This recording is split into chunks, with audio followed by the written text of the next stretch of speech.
নবীজি বলেন, কারো কবর হবে জান্নাতের বাগান, কারো কবর হবে জাহান্নামের একটা গর্ত। ওর কবরটা জাহান্নামের গর্ত হয়ে যাবে, প্রশ্নের জবাব দিতে পারবে না।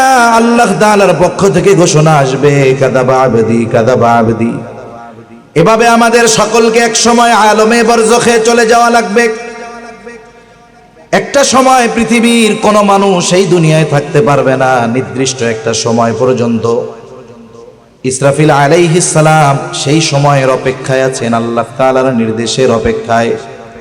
ইসরাফিল আলাইহিস সালামের সিংহায় ফুৎকারের মাধ্যমে এই পৃথিবীর বুকে মানব বসতির ইতি ঘটবে।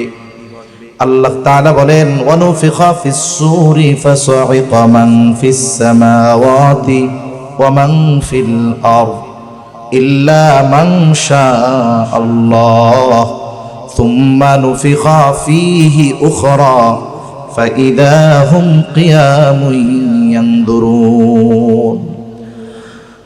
আল্লাহ রাব্বুল আলামিন বলেন, অনুফিখা ফিস সূর, প্রথমবার যখন সিংহায় ফুৎকার দেওয়া হবে, ফাসাইকা মান ফিস সামাওয়াতি ওয়া মান ফিল আরদ ইল্লা মান শাআল্লাহ।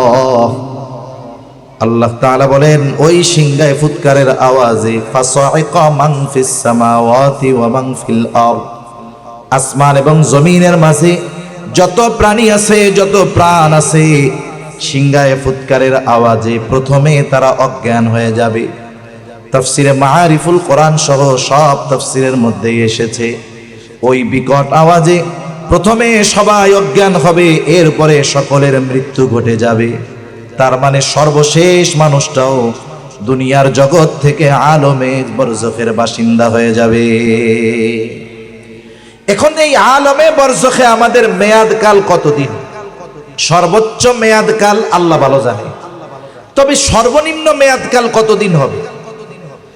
হাদিসের মধ্যে আসছে, প্রথমবার সিংহায় ফুৎকারের দ্বারা সর্বশেষ প্রাণীটাও যখন, মানুষটাও যখন আলমে বরজখের বাসিন্দা হবে, এরপরে দ্বিতীয় সিংহায় ফুৎকারের মাধ্যমে আবার সকলে পুনরুজ্জীবিত হবে।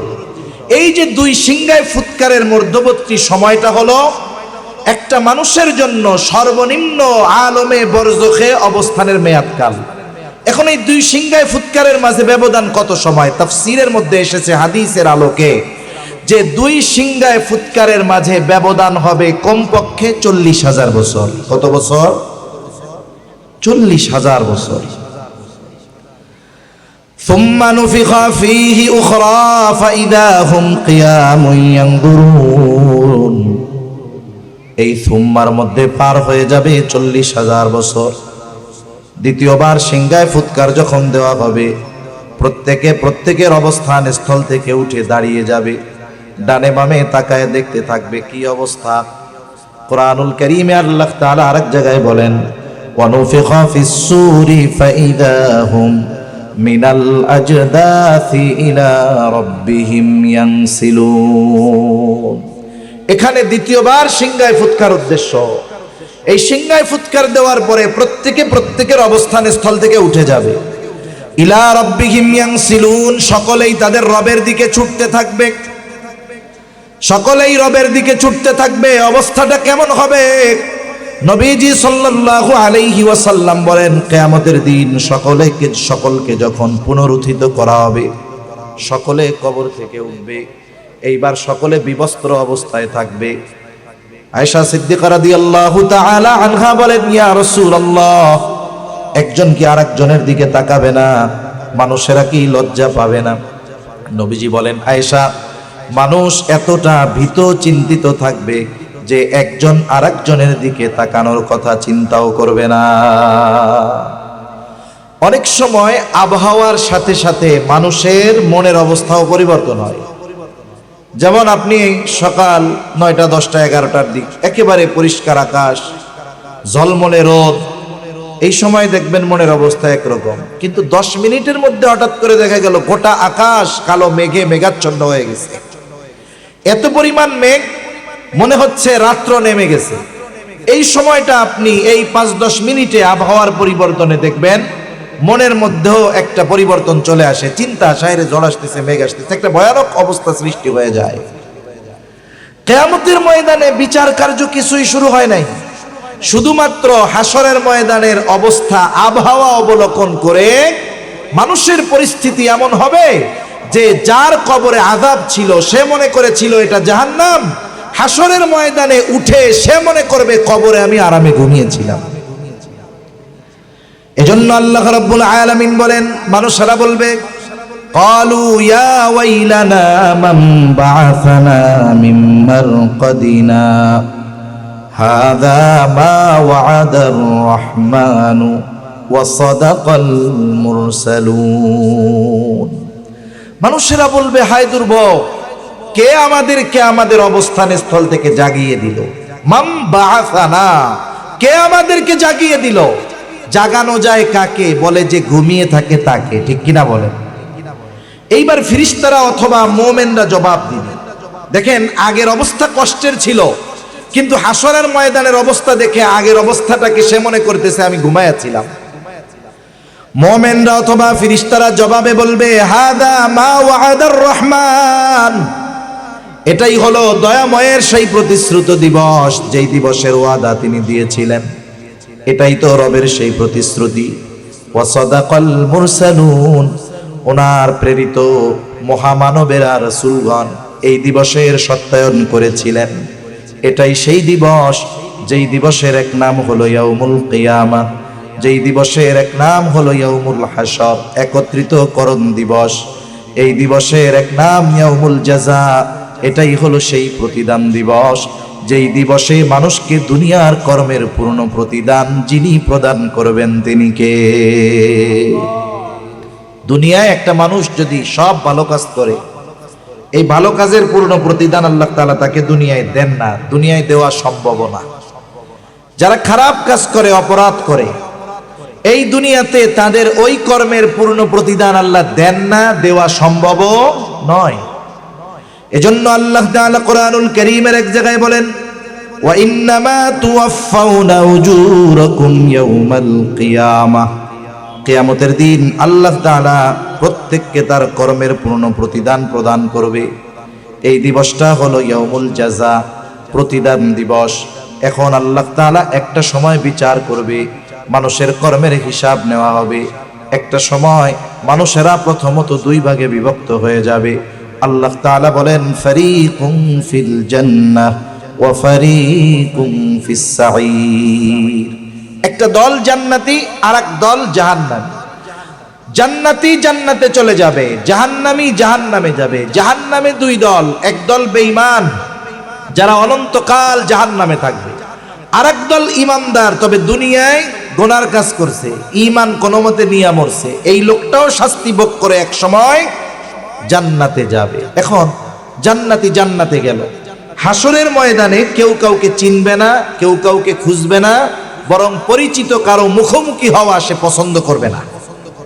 অথচ দেখেন, একটা বাবা সারাদিন পরিশ্রম করে, 14, 15, 16 ঘন্টা পরিশ্রম করার পরে সে যখন বাসায় যায়, তার সন্তানের চেহারা যখন দেখে, সাথে সাথে 14, 15 ঘন্টার কষ্ট মুহূর্তের মধ্যে দূর হয়ে যায়, ঠিক কিনা বলেন?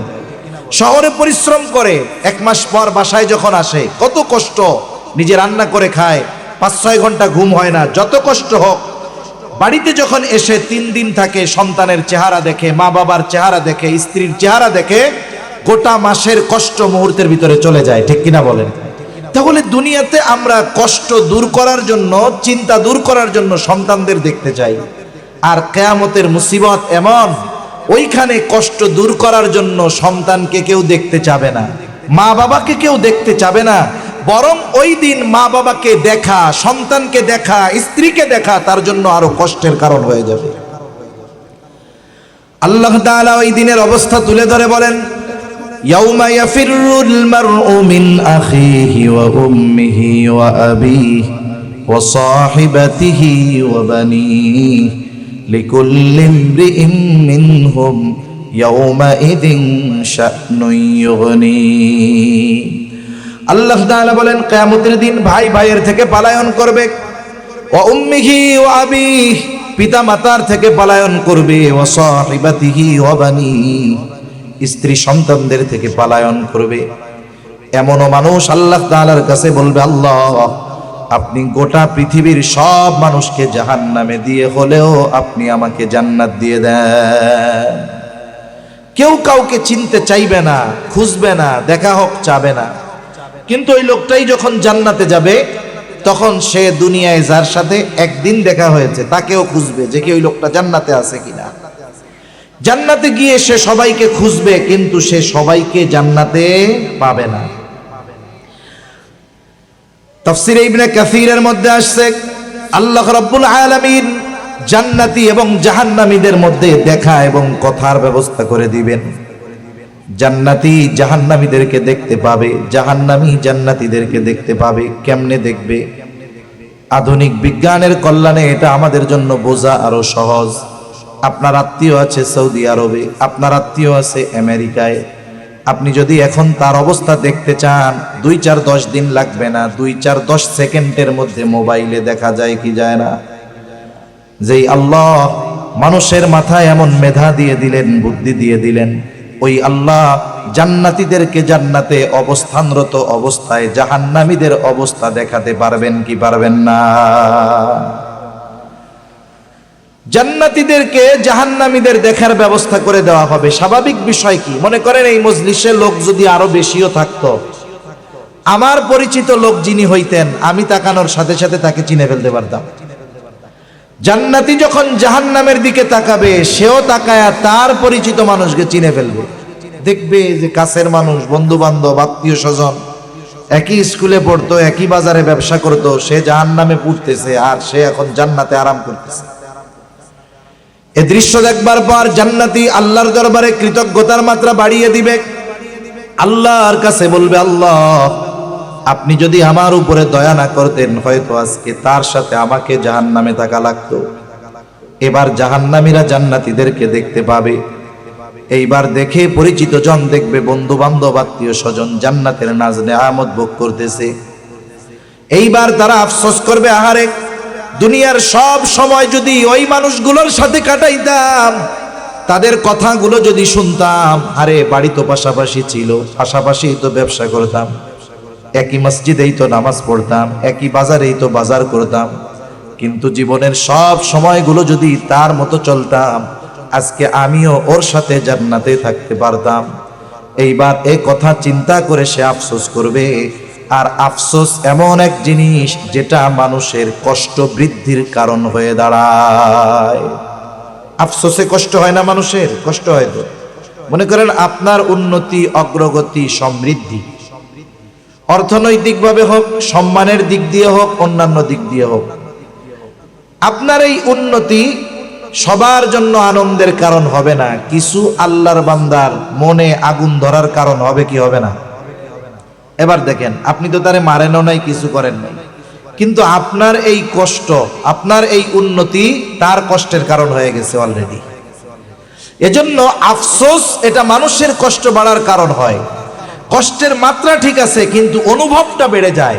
জাহান্নামীদের অবস্থা এমন হবে, কষ্টের এই আফসোসের কারণে তাদের কষ্টটা বেশি অনুভব হবে। কেন? যে এমনিই তো পড়তেছি, আরে ওদের সাথে থাকলে তো আর এই শাস্তি ভোগ করা লাগতো না। শুধু দেখা নয়, কথার ব্যবস্থা করে দিবেন। আল্লাহ তাআলা বলেন, আল্লাহ রাব্বুল আলামিন বলেন, ফি জান্নাতি ইয়াতাসাআলুনা আনিল মুজরিমিন। জান্নাতীরা পরস্পর পরস্পরকে মুজরিমদের ব্যাপারে জিজ্ঞাসা করবে, বা জান্নাতীরা পরস্পর মুজরিমদের কাছে তাদের জাহান্নামে যাওয়ার কারণ জানতে চাইবে। জান্নাতীরা জাহান্নামীদেরকে প্রশ্ন করবে, মা সালাকাকুম ফি সাকার, কোন কারণে তোমরা জাহান্নামে আসলা? জাহান্নামী হওয়ার কারণটা কি? কেন তোমরা জাহান্নামী হইলা, সাকারের অধিবাসী হইলা? এই প্রশ্নের জবাবে জাহান্নামীরা 4টি কারণ তা উল্লেখ করবে। কয়টা কারণ? একটু জোরে বলেন না, কয়টা কারণ? প্রথম বিষয় হলো, যেই কারণগুলো যদি, যেই বিষয়গুলো জাহান্নামে যাওয়ার কারণ হবে, ওই বিষয়গুলো যদি আমাদের কারো মধ্যে থাকে, ওইগুলো ধরে রাখতে হবে নাকি বাদ দিয়ে দিতে হবে? বাদ দিয়ে দিতে হবে। জাহান্নামীরা তাদের জাহান্নামে যাওয়ার প্রথম কারণ বলবে, ক্বালু লাম নাকু মিনাল মুসাল্লিন, এক নাম্বার কারণ, তারা বলবে আমরা মুসল্লি ছিলাম না, মুসল্লি ছিলাম না। মুসল্লি কাকে বলে? সপ্তাহে একদিন মসজিদে হাজিরা দিলে সে মুসল্লি নয়। আমাদের ঢাকায় অনেক মসজিদ আছে, 5 তলা 6 তলা 7 তলা মহল্লার মসজিদ, রাস্তার পাশের না, কোনো বাস স্ট্যান্ডের না, মহল্লার। তার মানে যারা নামাজ পড়ে সকলে ওই মহল্লার অধিবাসী।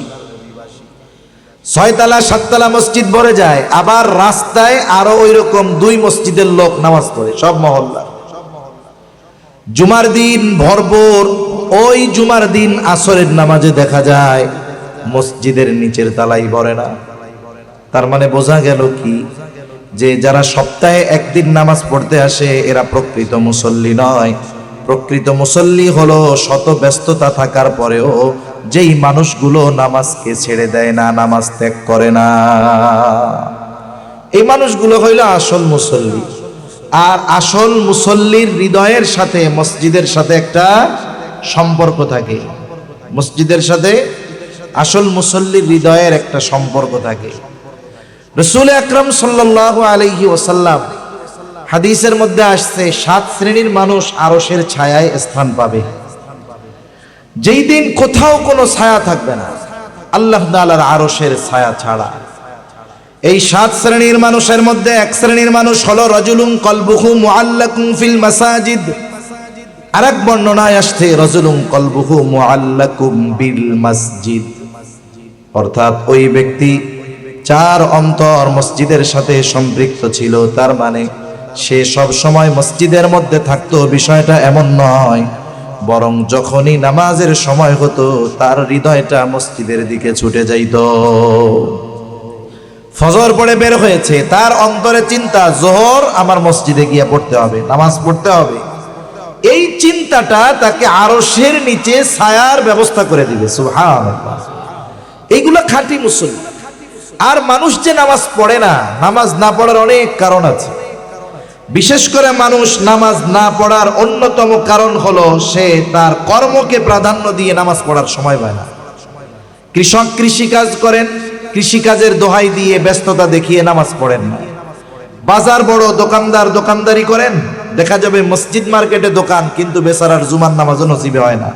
এরকম লোক আছে না নাই? আছে। ব্যবসায়ী ব্যবসার দোহাই দিয়ে নামাজ পড়ে না, সিএনজিওয়ালা সিএনজি চালানোর দোহাই দিয়ে নামাজ পড়ে না, রিক্সাওয়ালা রিক্সা চালানোর দোহাই দিয়ে নামাজ পড়ে না, চাকরিজীবী চাকরির দোহাই দিয়ে নামাজ পড়ে না। এই যে মানুষ যত কর্ম করুক না কেন, সকল কর্ম সে যে উদ্দেশ্যে করে তা হলো রিজিকের জন্য করে। ঠিক কিনা বলেন?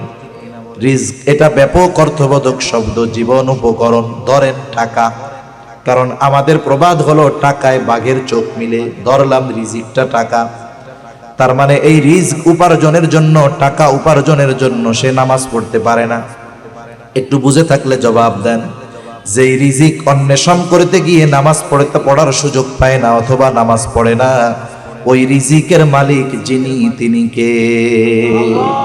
রিজিকের মালিক আল্লাহ। এ ব্যাপারে আমাদের দৃঢ় বিশ্বাস আছে না? কারো কি বিশ্বাসের মধ্যে কমতি আছে নাকি? এখন বলেন, রিজিকের মালিক যিনি, রিজিক পাওয়ার পদ্ধতি যদি উনি বলে দেন, এর চাইতে ভালো পদ্ধতি আর হতে পারে?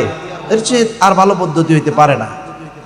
আমি আপনি যদি রিজিকের মালিকের ফর্মুলা পদ্ধতি বাদ দিয়ে নিজস্ব পদ্ধতি অনুসরণ করে শুধুমাত্র কর্মের মাধ্যমে রিজিক হাসিল করার চেষ্টা করি, তাহলে কিছু হয়তো পরিশ্রমের কল্যাণে আল্লাহ তাআলা দিবেন, কিন্তু আল্লাহ তাআলা প্রকৃত বরকতময় রিজিক দিবেন। রিজিকের মালিক রিজিক পাওয়ার পদ্ধতি বলে দিয়ে বলেন, ওয়া'মুর আহলাকা বিস-সালাতি ওয়াসতাবির আলাইহা লা নাসআলুকা রিজকা নাহনু নারযুকুকা ওয়াল আকিবাতু লিত-তাকওয়া। আল্লাহ তাআলা বলেন, তুমি তোমার অধীনস্থদের নামাজের আদেশ দাও, তুমিও এর উপরে অটল অবিচল থাকো। তার মানে মুসল্লি শুধু একা হয়ও না, তুমি নিজেও মুসল্লি হও, ঘরের মানুষগুলোরেও মুসল্লি বানাও। তাইলে কি হবে? আল্লাহ তাআলা বলেন, বান্দা লা নাসআলুকা রিজকা, আমি তোমার কাছে রিজিক চাই না, কিন্তু তুমি মুসল্লি, তোমার ঘরের মানুষ মুসল্লি।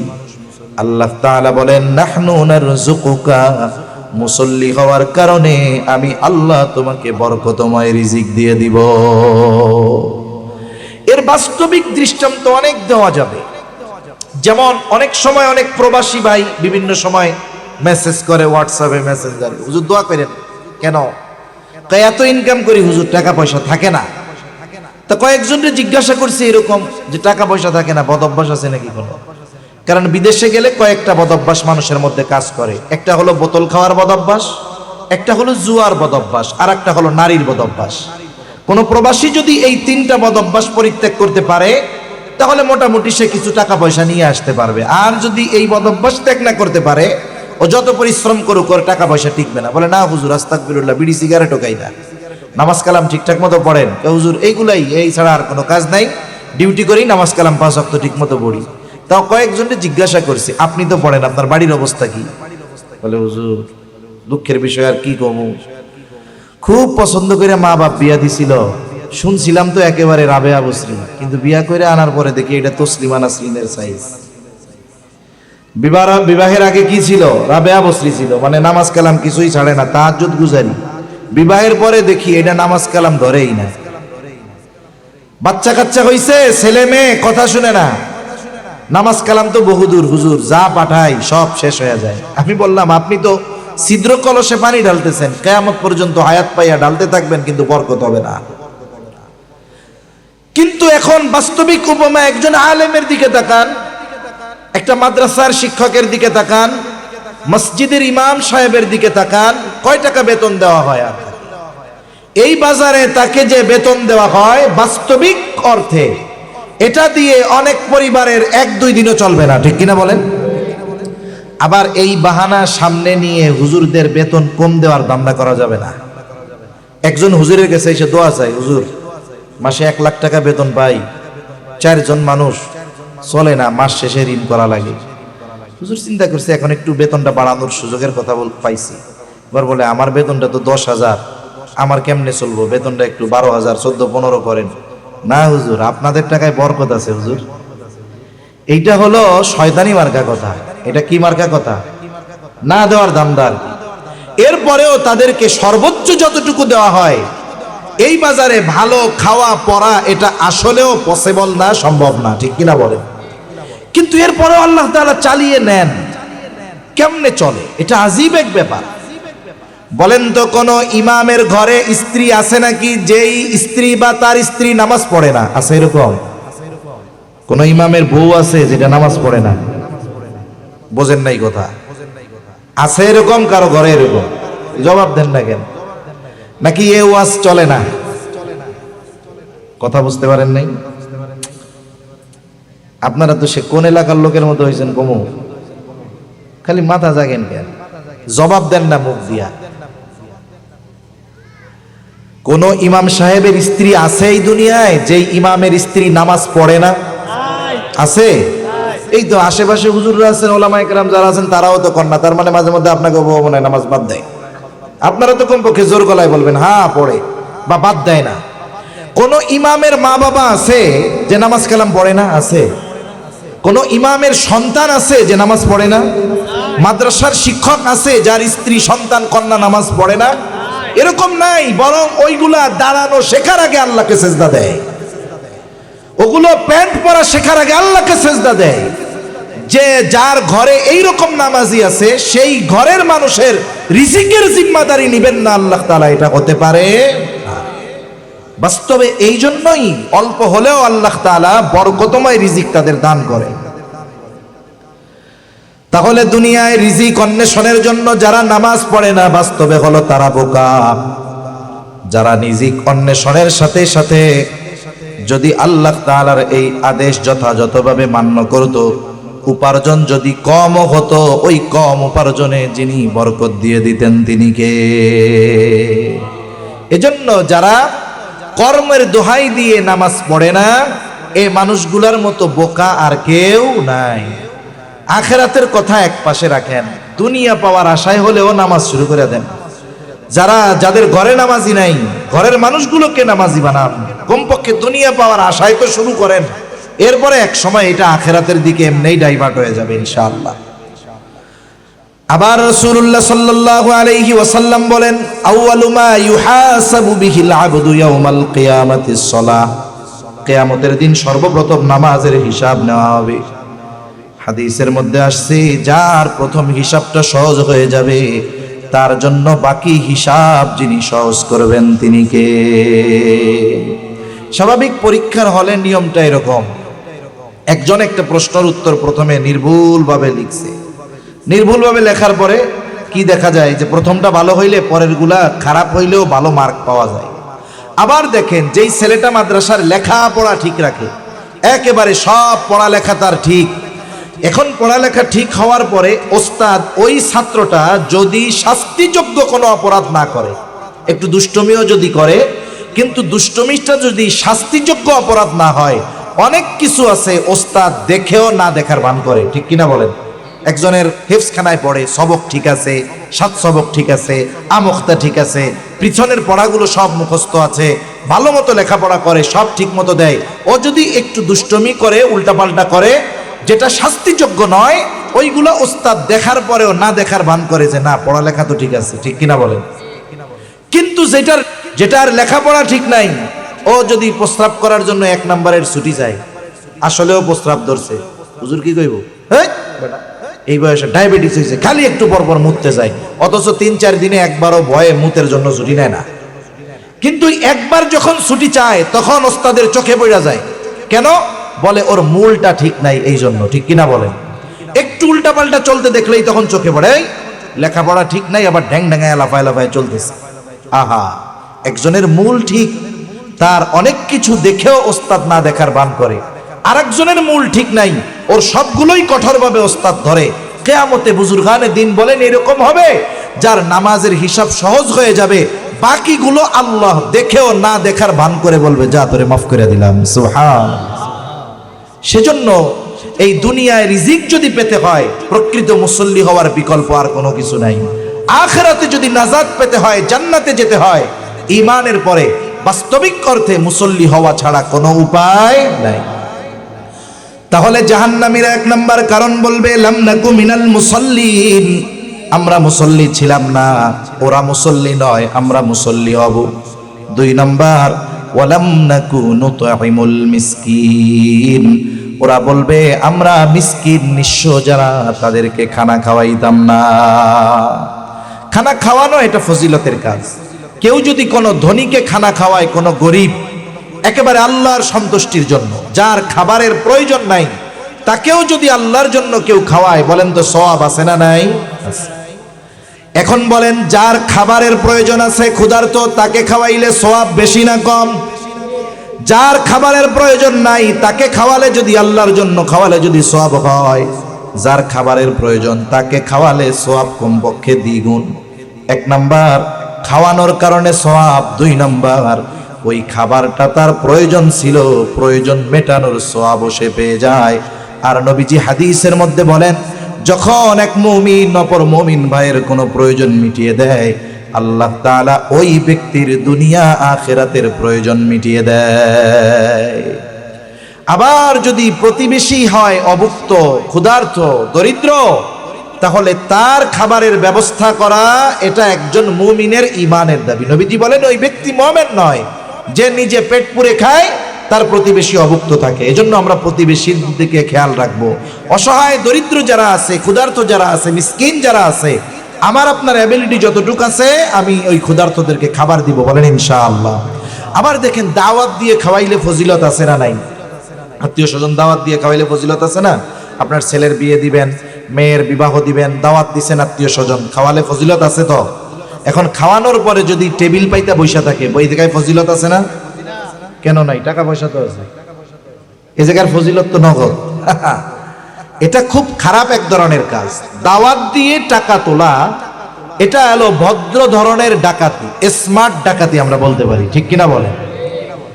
একটা মানুষ যদি কাউকে খানা খাওয়ায় প্রতিদানের আশায়, কাজ হবে না।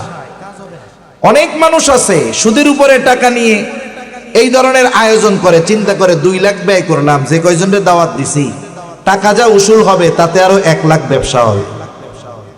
আমরা খানা খাওয়াবো কার জন্য? আত্মীয় স্বজনকে দাওয়াত দিচ্ছেন, দাওয়াতের সাথে সাথে বলবেন কোনো উপহার সামগ্রী ওই দিন আনবেন না। আপনার যদি অন্য সময় দিতে মন চায় দিবেন, ওই দিন কোনো উপহার সামগ্রী আনবেন না, কারণ আপনাদের খাওয়াচ্ছি কার জন্য? আল্লাহ তাআলা বলেন, ইন্নামা নুতঈমুকুম লিওয়াজহিল্লাহি লা নুরিদু মিনকুম জাযাআও ওয়ালা শুকুরা। সাহাবায়ে কেরামের এই গুণ আমাদের মধ্যে আসা দরকার। আমরা মানুষকে খানা খাওয়াবো, বলবো তোমাদের খানা খাওয়াচ্ছি আল্লাহর জন্য। যেহেতু আল্লাহর জন্য খানা খাওয়াচ্ছি, লা নুরিদু মিনকুম জাযাআ, তোমাদের কাছে কোনো বিনিময় প্রতিদান আমরা চাই না। ওয়ালা শুকুরা, খানা খেয়ে তোমরা আমাদেরকে ধন্যবাদ দিবা এটারও কোনো প্রয়োজন নাই, কারণ খানা তোমাদের খাওয়াইছি আল্লাহর জন্য, প্রতিদান যিনি দিবেন তিনি কে। সেজন্য স্বাভাবিকভাবে খানা খাওয়ানো ফজিলত, প্রয়োজন যার আছে তাকে খাওয়ানো আরো বেশি ফজিলতের কাজ।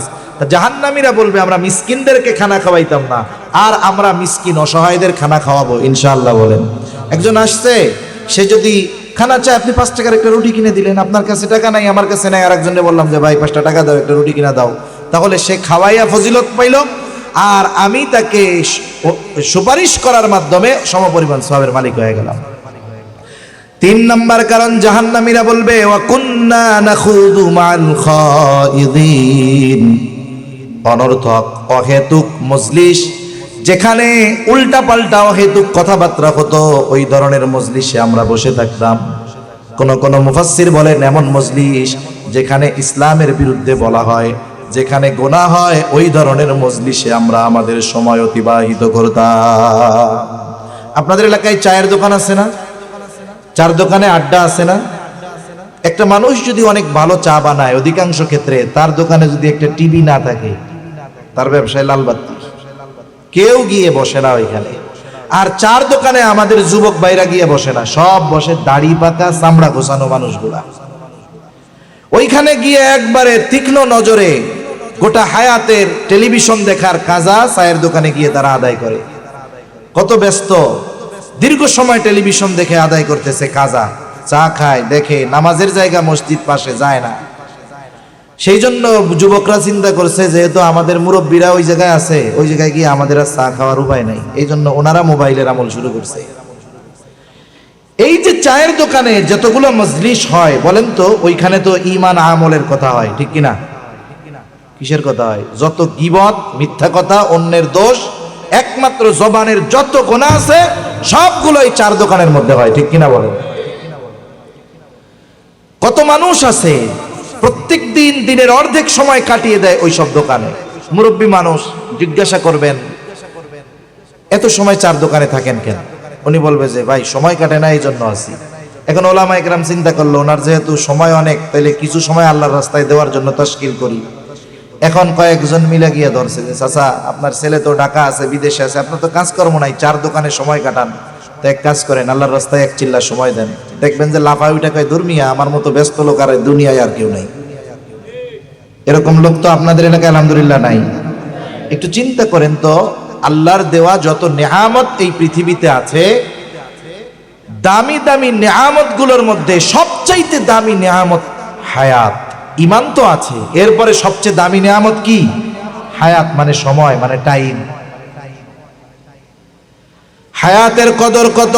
বাস্তবতা হলো হায়াত থাকতে হায়াতের কদর বোঝা যায় না। মুরব্বীরা অনেক সময় বলে দাঁত থাকতে দাঁতের মর্ম বোঝা যায় না।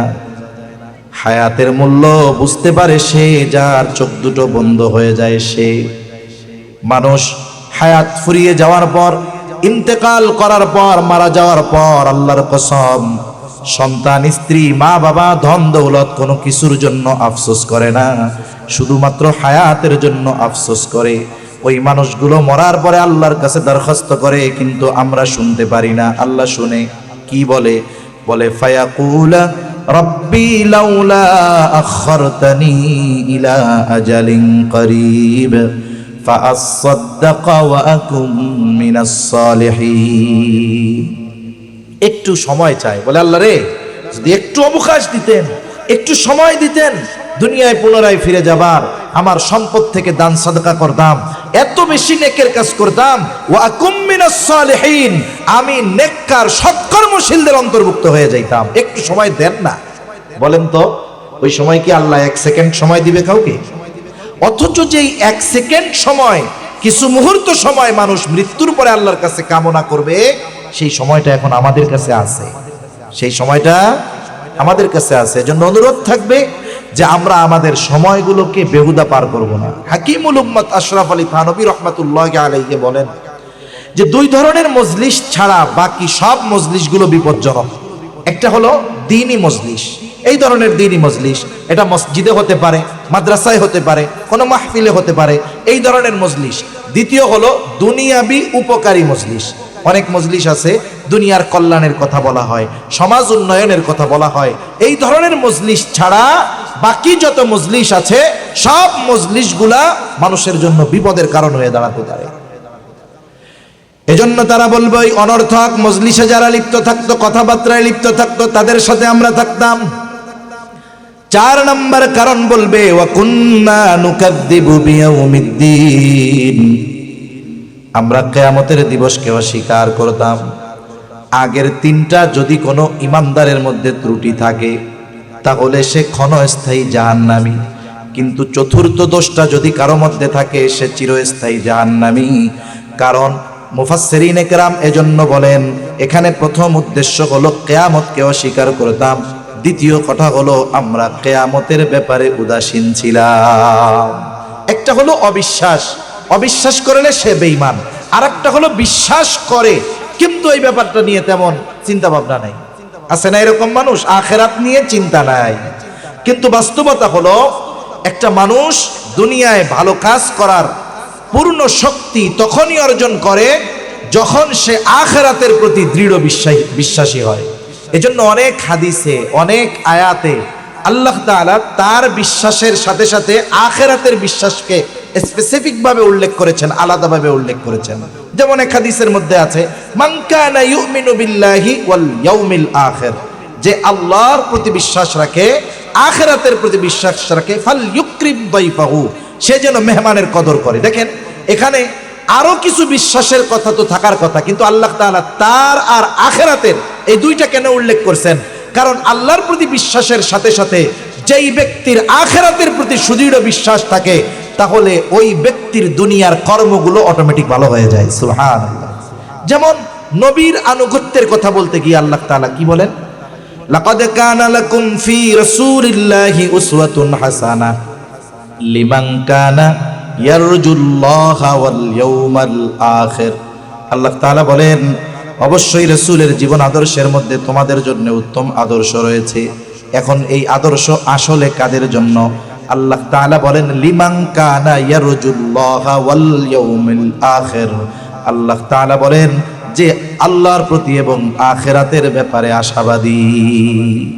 এজন্য আখিরাতের প্রতি যার বিশ্বাস যত দৃঢ়, দুনিয়ার কর্ম তার তত সুন্দর। এখন ওরা বলবে আমরা আখিরাতের প্রতি উদাসীন ছিলাম, এদের ঠিকানা ক্ষণস্থায়ীভাবে, এক সময় ওরা জান্নাতে যাবে। কিন্তু যে আখিরাতকে অবিশ্বাস করে সে চিরস্থায়ীভাবে জাহান্নামে থাকবে। মুফাসসিরিনে কেরাম বলেন এখানে উদ্দেশ্য মূল কাফেরদের। এজন্যই আল্লাহ তাআলা এরপরে যে কথা বলেন তার আগে বলতেছে যে এভাবে আমাদের দুনিয়া চলছে, নামাজ পড়ি নাই, তারপরে মিসকিন অসহায়দের খাবার টাবার দেই নাই, একবারে আড্ডা দিয়ে হায়াত কাটায় দিছি, কিয়ামতকে অবিশ্বাস করছি, এভাবে চলতেছে দুনিয়া। এক সময় হায়াত শেষ, কি হইছে?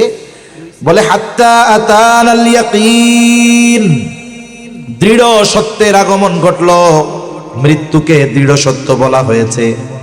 এক জায়গায় আল্লাহ তাআলা বলেন ওয়াবুদ রাব্বাকা হাত্তা ইয়াতিয়াকাল ইয়াকিন, দৃঢ় সত্যের আগমন পর্যন্ত আপনি আপনার রবের ইবাদত করেন। দৃঢ় সত্য, এটা উদ্দেশ্য হলো মৃত্যু। তার মানে এভাবে চলছে, একটা সময় মৃত্যু চলে আসলো, আমরা ঈমান আনতে পারলাম না, নেক আমল করতে পারলাম না, এখন ঠিকানা হয়ে গেল জাহান্নাম। আর আল্লাহ তাআলা বলেন আখিরাত অবিশ্বাস করেছ, ঈমান আনো নাই, নামাজ পড়ো নাই, দান সাদাকা করো নাই, মিসকিনদের খানা দাও নাই, অনর্থক ইসলাম বিদ্বেষীদের মজলিসে বৈশা সময়টা কাটায় দিছো, শুইনা নাও ফামা তানফাউহুম শাফাআতুশ শাফিঈন, এদের জন্য কোনো সুপারিশকারীর সুপারিশ গ্রহণ করা হবে না। এজন্য এই জাহান্নামীদের কর্মগুলো যদি আমাদের মধ্যে থাকে, এগুলো থেকে নিজেদেরকে পাক সাফ করতে হবে। আল্লাহ দয়াবান, মেহেরবান, এজন্য আগের থেকে বিষয়গুলো আমাদের জানিয়ে দিয়েছেন। তাহলে আমরা যে শুনতেছি, যে যেখান থেকে যারা আছি, দৃঢ় প্রতিজ্ঞাবদ্ধ হব, জীবনের শত ব্যস্ততায়ও নামাজ ছাড়বো না, খাঁটি মুসল্লি হব ইনশাআল্লাহ। কোন জোরে কোন ইনশাআল্লাহ। 2 নাম্বার, মিসকিন অসহায়দের খানা খাওয়াবো। যদি না থাকে সুন্দর ভাষায় তাদেরকে ফিরিয়ে দিব, কঠোর ভাষা তাদের সাথে করব না, কারণ আল্লাহ তাআলা মানা করেছেন, ওয়া আম্মাস সাইলা ফালা তানহার, কেউ যদি চাইতে আসে তাকে ধমক দেওয়া যাবে না, সুন্দর ভাষায় তাকে ফিরাতে হবে। 3 নাম্বার, অনর্থক মজলিস থেকে বেঁচে থাকবো, দ্বীনি মজলিসে সময় দিব। 4 নাম্বার, আখিরাতের ব্যাপারে দৃঢ় বিশ্বাসী হব ইনশাআল্লাহ। তাহলে কি হবে? জাহান্নাম থেকে বাঁচা যাবে। এই কাজগুলো জাহান্নামীদের কাজ। আল্লাহ সুবহানাহু ওয়া তাআলা আমাদেরকে কথাগুলো বুঝবার, আমল করবার তৌফিক দান করেন। সকলে বলি আমিন।